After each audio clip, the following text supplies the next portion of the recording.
One of the best T20 ஐஸ் டெபியூட்டை Mitchell Owen பதிவு பண்ணிட்டாரு. ரீசெண்டாக நடந்த ஆஸ்திரேலியா வர்சஸ் வெஸ்ட் இண்டீஸ் சீரியஸில் நடந்த ஃபர்ஸ்ட் T20 மேட்ச்சில் டாஸை விழுந்த ஆஸ்திரேலியா பவுலிங்கை சூஸ் பண்ண West Indies openers Brandon King Shai ஹோப்பும் உண்மையாகவே ஒரு 4 ஓவர் வரைக்கும் நல்லா விளையாண்டுருந்தாங்க. அது பிராண்டன் கிங்லாம் ஒரு 4 4 டிஸ்ட் அவுட் ஆகிட்டாரு கோப்பர் கொன்னலி பாலில். ஸோ அதுக்கப்புறம் ஒன்றொன்று வந்த ராஸ்டன் சேஸ் உண்மையாகவே டிஸ்ட்ரக்டிவ் ஆடினானே சொல்லலாம். 32 பாலுக்கு 60ன்னு சொல்லிட்டு ஆல்மோஸ்ட் 200 ஸ்ட்ரைக் ரேட்டில் ஆடினாரு. ஸோ அது மட்டும் இல்லாமல் முன்னாடின்னு சொல்லிட்டு ஒரு வெரைட்டி ஆஃப் ஷாட்ஸை காமிச்சு 10 ஓவருக்கு 100 அப்படின்னு சொல்லிட்டு ஒரு நல்ல கண்டிஷன் இருந்தாங்க வெஸ்ட் இண்டீஸ்.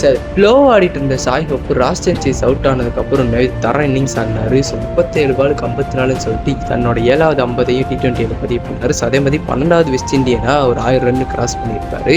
சிம்ரன் ஹெட்மேரும் தரமா விளையாண்டாரு. ஸோ அதுக்கப்புறம் அந்த வெஸ்ட் இண்டீஸ் எல்லா பேருமே அந்த அளவுக்கு அடிக்காம 200க்கு மேலே எதிர்பார்த்த ஸ்கோர் வெறும் 189 தான் வந்துச்சு. அதில் பென் டார்சிஸ்லாம் தரமாக போட்டாரு. அது மட்டும் இல்லாமல் கிரீன் சர்ஜரிக்கு அப்புறம் அந்த ஃபீல்டிங் தரமாக பண்ணாரு.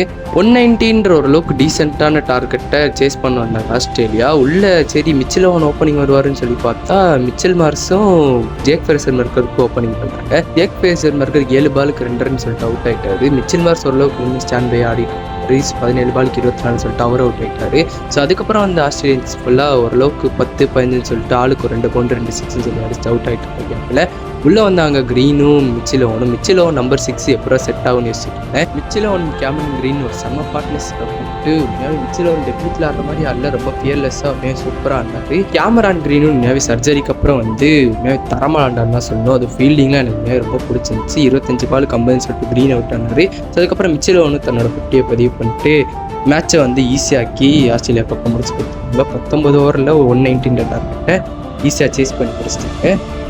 இதோட பிடிச்சாம இருக்காம லைக் பண்ணிட்டு ஷேர் பண்ணிட்டு கமெண்ட் பண்ணி சப்ஸ்கிரைப் பண்ணிடுங்க. ஆனால் 2வது மேட்ச்சில் ஒரு சோகமான விஷயம் இருக்குது. அதான் அண்டர் ரசல் ரிட்டையர்மெண்ட். உங்களுக்கு அண்டர் ரசல் பிடிக்குமான்னு சொல்லிட்டு மறக்காமல் கமெண்ட் பண்ணுங்க. Thank you guys.